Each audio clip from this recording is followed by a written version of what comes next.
Hello children, welcome to Ritu ma'am's online class. बच्चों, आज हम आपकी क्लास 5th की इंग्लिश की टेक्स्ट बुक के second lesson the lion king का 4th पार्ट करेंगे।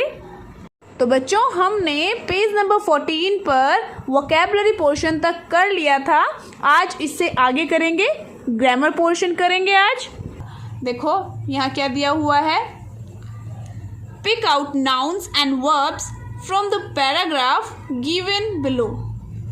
नीचे दिए हुए पैराग्राफ में से नाउन्स एंड वर्ब्स, संज्ञाएं और क्रियाएं छाटनी है एंड और put them in the appropriate column, और उन्हें उपयुक्त कॉलम में रखना है। One has been done for you, एक आपके लिए किया हुआ है।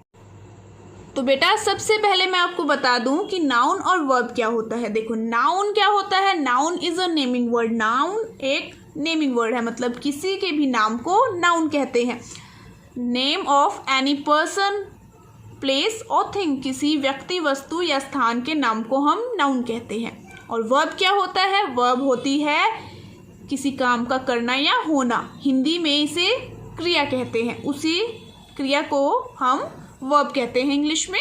देखो, यहाँ पर एग्जाम्पल के तौर पर किया हुआ है, जैसे ट्राइब्स और लिव्ड। ट्राइब्स क्या है, जनजाति। जनजाति नाम है अ ग्रुप ऑफ पीपल का। और लिव्ड मतलब रहते थे या रहता था। ठीक है, वो रहना क्या हो रहा है, क्रिया हो रही है, तो ये एक वर्ब है। देखो, यहाँ से इन्होंने पिक आउट किया है फर्स्ट सेंटेंस में से, The hill tribes also lived with us. पहाड़ी जनजातियाँ भी हमारे साथ रहती थी। देखो, रहती थी और ट्राइब्स क्या, जनजातियाँ। तो ये क्या है, नाउन और ये वर्ब। नेक्स्ट है, they were happy with what the forest gave them. वे खुश थे। किससे खुश थे, जो फॉरेस्ट ने उन्हें दिया। तो देखो, फॉरेस्ट क्या है, फॉरेस्ट एक नाम है। जंगल क्या है, नाम है ना, एक प्लेस का, एक स्थान का। तो क्या आ जाएगा इसमें, किस में आएगा, नाउन में, इसमें आ जाएगा। क्या लिखेंगे यहाँ, फॉरेस्ट। और देखो, गेव मतलब दिया, कुछ काम किया, क्रिया की, तो गेव किस में आएगा, वर्ब में। ठीक है, अब देखो आगे, दे वर्शिप्ड फॉरेस्ट एज गॉड। उन्होंने जंगल की भगवान की तरह पूजा की, भगवान मान के पूजा की। तो देखो यहाँ पर गॉड, भगवान। भगवान क्या है, नाम है ना, पर्सन का। तो क्या आएगा, किस में आएगा, ये नाउन में आएगा ना बेटा। तो इसको हम लिख देंगे नाउन में। और वर्शिप्ड, पूजा की, काम किया ना कुछ, तो किस में आएगा, ये वर्ब में। ठीक है, अब देखो, they enjoyed the touch of the earth. Enjoyed मतलब आनंद लिया। उन्होंने पृथ्वी के स्पर्श का आनंद लिया, है ना। पृथ्वी क्या है, नाम है ना, तो ये किस में आएगा, नाउन में आएगा। और एंजॉयड, एंजॉय किया, आनंद लिया, वर्ब है, क्रिया हो रही है ना, तो किस में आएगा, वर्ब में। हमने लिख दिया इसको, वर्ब में आएगा। अगला देखो, the smell of the air and the taste of the freshness. इसी के साथ है, they enjoyed the touch of the earth, the smell of the air and the taste of the freshness. अब यहाँ पर भी बेटा देखो, वैसे दो हमारे पास बॉक्सेस बचे हुए हैं, पर इसमें से भी हम नाउन निकाल सकते हैं। एयर, ठीक है, वायु, और फ्रेशनेस, ताजगी, ये भी एक क्या है, नाउन है। ठीक है, एयर, फ्रेशनेस। आगे देखो, and most of all they loved the forest and respected our freedom. और सबसे ज़्यादा उन्होंने जंगल को प्यार किया और हमारी रिस्पेक्ट की, हमारा सम्मान किया। तो देखो बेटा, यहाँ पर फॉरेस्ट तो हो चुका है, लव्ड प्यार किया, ये भी क्या है, वर्ब है।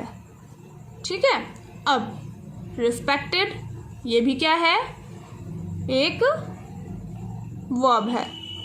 सम्मान किया। ठीक है, अब देखो यहाँ पर है फ्रीडम, स्वतंत्रता, ये भी क्या है, बोलो क्या है, नाउन है। यहाँ पर जगह नहीं है, यहाँ लिख सकते हैं नीचे। ठीक है बेटा, ये हमारा पेज नंबर 14 तक कंप्लीट हो गया है। चलो नेक्स्ट पेज पर चलते हैं। पेज नंबर 15 पर लिसनिंग एंड स्पीकिंग में देखो बेटा, यहाँ पर एक पिक्चर नज़र आ रही है ना, इस पिक्चर को ही देखकर यहाँ पर कुछ ब्लैंक्स नज़र आ रहे होंगे, उनको फिल करना है। देखो, listen to the story carefully and fill in the blanks. Story को ध्यान से सुनो और खाली स्थान भरो। देखो, Rita loved her dash Sheru. Rita अपने डैश शेरू को प्यार करती थी। देखो, शेरू कौन है, पपी है ना एक, तो यहाँ क्या लिखेंगे, पपी। देखो ये लिख दिया। नेक्स्ट है every day Sheru would go out of the dash and come back on its own. Sheru कहाँ से, होम से, घर से बाहर चला जाता था और अपने आप वापस आ जाता था। But one day he did not come home, परंतु एक दिन वह घर वापस नहीं आया। डिड नॉट कम होम, वह घर नहीं आया। वापस की हिंदी इसमें नहीं है बेटा, कम, इसका पर मीनिंग यही है कि वापस घर नहीं आया। ठीक है, इसका मीनिंग यही बनता है। Rita looked everywhere for him. Rita ने उसे हर जगह देखा। Dash rolled down her cheeks. उसके क्या, चीक्स पर कुछ रोल डाउन हो गया, मतलब उसके चीक्स पर नीचे आ गए क्या, टीयर्स, आंसू। बेटा रोल्ड डाउन, ठीक है, ये ध्यान रखना, टीयर्स, रोल्ड डाउन, ये अक्सर साथ में यूज होते हैं, टीयर्स रोल्ड डाउन, टीयर्स के साथ। ठीक है, he was nowhere to be found, वह कहीं नहीं मिल रहा था। रीटा was डैश, अब रीटा क्या हो गई, सैड हो गई ना, रीटा दुखी थी, सैड थी। when she reached home, जब वह घर पहुंची, मतलब जब रीटा घर पहुंची तब वह कैसी थी, दुखी थी। she got into her dash, all of a sudden something jumped on her। she got into her क्या, जब वह अपने कहाँ गई, बेड पर। देखो बेड पर गई है ना, तभी जंप की है ना एक पपी ने, तो जब वो अपने बेड पर, बिस्तर पर गई तो ऑल ऑफ अ सडन, अचानक से, समथिंग जम्प्ड ऑन हर, किसी ने उसके ऊपर जंप किया, कोई उसके ऊपर कूदा। Can you guess who it was, क्या आप गैस कर सकते हैं कि वह कौन था, बताओ कौन था, उसका पपी। रीटा वॉज वेरी, अब देखो पपी मिल गया तो कैसी हो गई, हैप्पी हो गई, है ना, खुश हो गई। चलो बेटा यहाँ तक कंप्लीट हो गया है हमारा। तो बच्चों आज के लिए इतना ही। इसके बाकी के पार्ट्स देखने के लिए और बाकी सब्जेक्ट्स की स्टडी करने के लिए आप मेरे channel educational vibes with Ritu Malik and educator पर जाकर देख सकते हैं। वहाँ पर आपको सभी वीडियोस अवेलेबल हो जाएंगी।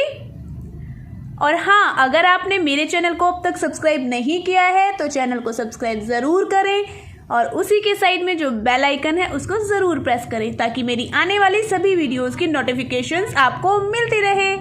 तो मिलते हैं फिर नेक्स्ट वीडियो में, तब तक के लिए बाय बच्चों।